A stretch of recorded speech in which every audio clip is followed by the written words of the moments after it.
Chicken இந்த மாதிரி medium சைஸில் கட் பண்ணி வச்சுக்கோங்க, குட்டி குட்டியாக. ஜஸ்ட் இவ்வளோ தான், 1 இன்ச் மாதிரி. பெப்பர் பவுடர் ஆட் பண்ணிக்கலாம். உங்களுக்கு தேவையான அளவுக்கு சால்ட்டு. ஆக்சுவலாக இது 300 கிராம் சிக்கன் தான் எடுத்துருக்கோம். நம்ம இப்போ வந்து மைதா ஆட் பண்ணிகிட்ருக்கோம்.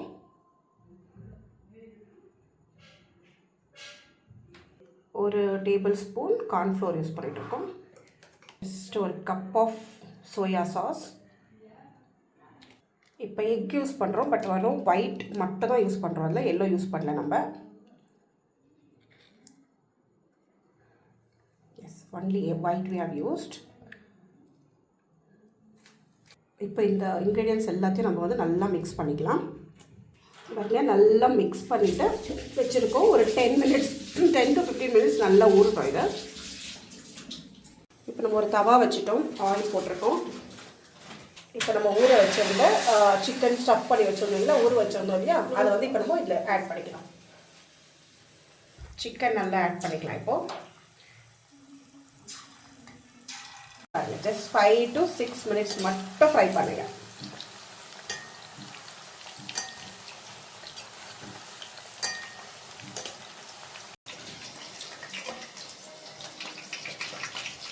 நல்லா ஃப்ரை பண்ணி வச்சுட்டோம் நம்ம. இப்போ வந்து தவா வச்சுருக்கோம் பக்கத்தில். பச்சை மிளகாய் நல்லா பொடியாக கட் பண்ணிக்கோங்க. கேப்சிகம், நாங்கள் red and green capsicum cut பண்ணி வச்சுருக்கோம்.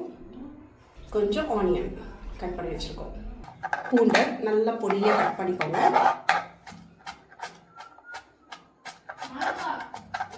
கொஞ்சம் இஞ்சி அதே மாதிரி பொடியாக கட் பண்ணிக்கோங்க. சின்ன இஞ்சி பீஸ் போதும்.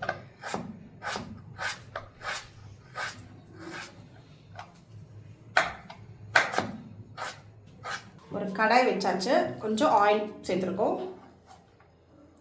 அதில் நம்ம பொடியாக கட் பண்ண பூண்டு சேர்த்துருக்கோம்.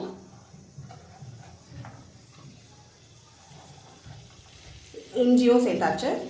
பொடியாக கட் பண்ண இஞ்சி, பொடியாக கட் பண்ண பச்சை மிளகா நல்லா ஃப்ரை பண்ணிக்கோங்க.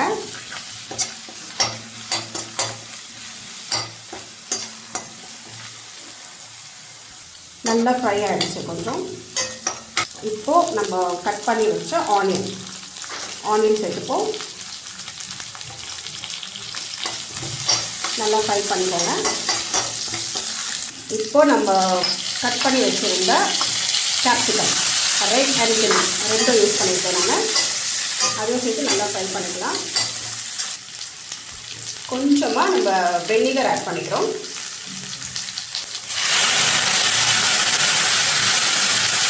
லைட்டாக ஃப்ரை பண்ணிக்கோங்க. கொஞ்சமாக தேவையான அளவுக்கு சால்ட் யூஸ் பண்ணிக்கோங்க. நம்ம ஆல்ரெடி சிக்கனில் சால்ட்டெல்லாம் போட்டிருக்கோம், அதெல்லாம் கொஞ்சமாக போட்டுக்கோங்க. நம்ம வெனிகர் யூஸ் பண்ணியிருக்கோம்னா அது ஸ்வீட்னஸ் கொடுத்துரும், அதனால் லைட்டாக சால்ட் போட்டுக்கோங்க. கொஞ்சம் லைட்டாக ரெட் சில்லி சாஸ் யூஸ் பண்ணியிருக்கோம். Red chilli sauce. இப்போது க்ரீன் சில்லி சாஸ் கொஞ்சம், சோயா சாஸை ஆட் பண்ணியிருக்கோம். கொஞ்சமாக சாஸ் ஆட் பண்ணிக்கோங்க. இப்போ நம்ம ஃப்ரை பண்ணி வச்சுருந்த சிக்கன் இதில் ஆட் பண்ணுறோம். எல்லாம் மிக்ஸ் பண்ணிக்கோங்க. டெலிஷியஸான சில்லி சிக்கன் ரெடி. கொத்தமல்லி கொஞ்சம் போட்டுட்டு ஆஃப் பண்ணிடுங்க ஸ்டவ்வை. டெலிஷியஸான chilli chicken manchurian is ready. Thank you for watching my channel. Have a great day.